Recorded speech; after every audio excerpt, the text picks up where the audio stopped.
Let us begin by settling the mind gently. Imagine sitting quietly with a question that human beings have asked for as long as memory reaches. What truly makes a person noble? Is it birth, status, power, or something deeper?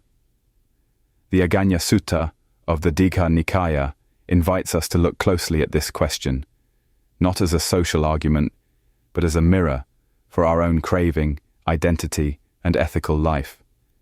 This discourse was spoken by the Buddha to two young Brahmins, Vasetta and Bharadvaja, who had left their caste behind to live the homeless life.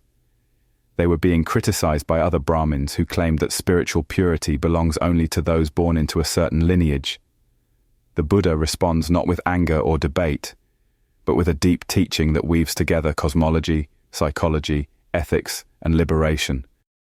The Buddha begins by saying that Brahmins argue endlessly about caste, but none of them truly remembers how caste began. This opening already sets the tone. Claims about superiority are often built on stories that feel ancient and solid, yet collapse when examined with wisdom.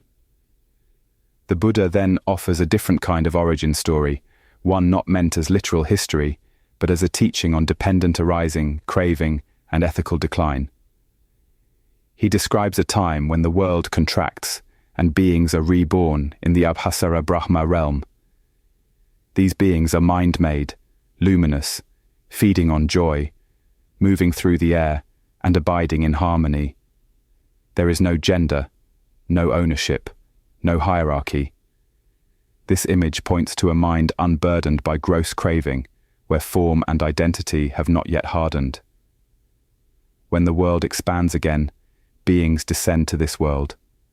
At first, the earth is covered with a savory essence, like a creamy skin on milk. One being tastes it out of curiosity. Others follow. With repeated tasting, craving grows. As craving increases, luminosity fades, bodies become coarse, and differences in appearance arise. Here the Buddha is teaching something very intimate. The moment we taste with craving, rather than awareness, the mind becomes heavier. Subtle joy is replaced by grasping pleasure. This is not about ancient beings alone. Each time we indulge desire without wisdom, the mind loses clarity and simplicity. As beings continue to consume the earth's essence, conceit arises. Those with better appearance look down on others. Because of this conceit, the earth essence disappears. Something coarser replaces it, and the process repeats.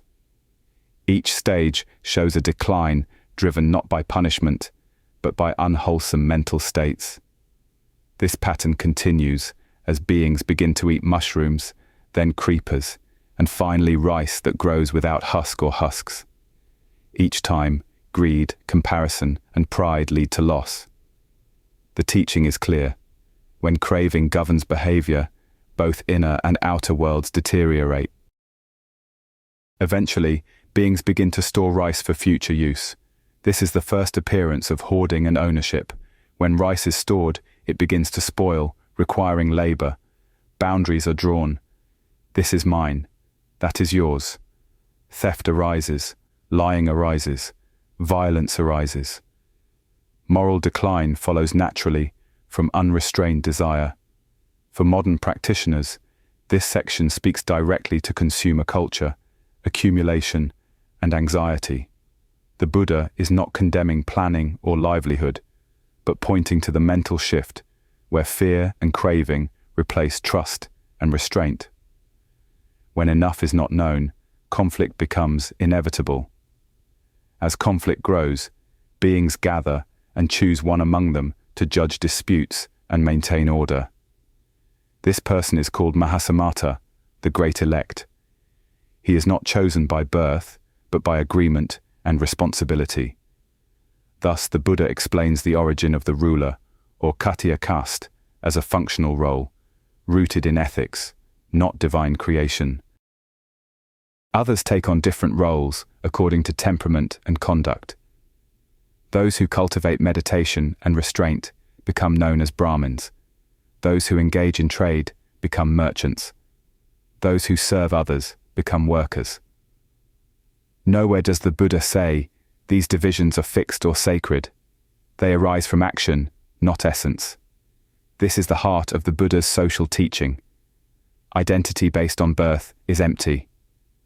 What matters is kamma, intentional action. A person becomes noble through conduct, not lineage. This directly challenges caste pride without hostility, replacing it with a deeper standard rooted in the Dhamma. The Buddha then makes the point unmistakably clear. From any caste, one who kills, steals, lies, and acts with cruelty is blameworthy. From any caste, one who lives ethically, cultivates the path, and realizes liberation is worthy of honor. The Dhamma does not recognize inherited purity. It recognizes freedom from greed, hatred, and delusion. He goes further. Even among ascetics, superiority is not claimed by robe, ritual, or reputation.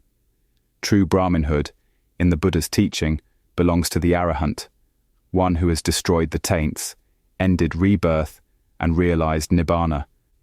This is the highest meaning of spiritual nobility. For experienced practitioners, this is a call to humility.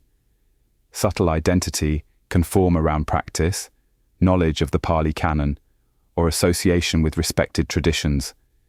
The Aggañña Sutra reminds us that any identity clung to becomes a source of separation. The path leads not to becoming special, but to becoming free. The Buddha concludes by affirming that the Dhamma and Vinaya, when rightly practiced, lead to the highest welfare, not through birth, not through social rank, but through understanding the Four Noble Truths, cultivating the Noble Eightfold Path, and letting go. When we reflect on this sutta in daily life, we can ask ourselves gentle questions. Where do I cling to identity? Where does craving quietly shape my decisions?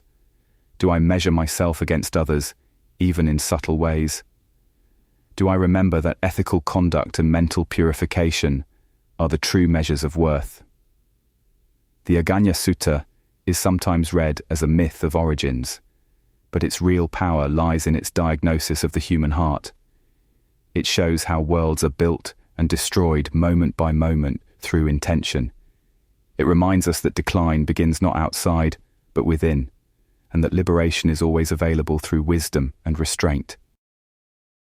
As practitioners grounded in the Buddha's teaching, we can receive this discourse not as a critique of society alone, but as an encouragement to live simply, act ethically, and see through the illusions of superiority and inferiority. In doing so, we honor the spirit of the Dīgha Nikāya and the compassionate clarity of the Buddha's voice. In doing so, we honor the spirit of the Dīgha Nikāya and the compassionate clarity of the Buddha's voice.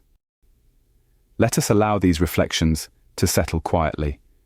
There is no need to agree or disagree immediately. Simply notice what resonates, what challenges, and what invites deeper practice. In this gentle attention, the Aggañña Sutra continues to speak, not as a story of the past, but as guidance for awakening here and now.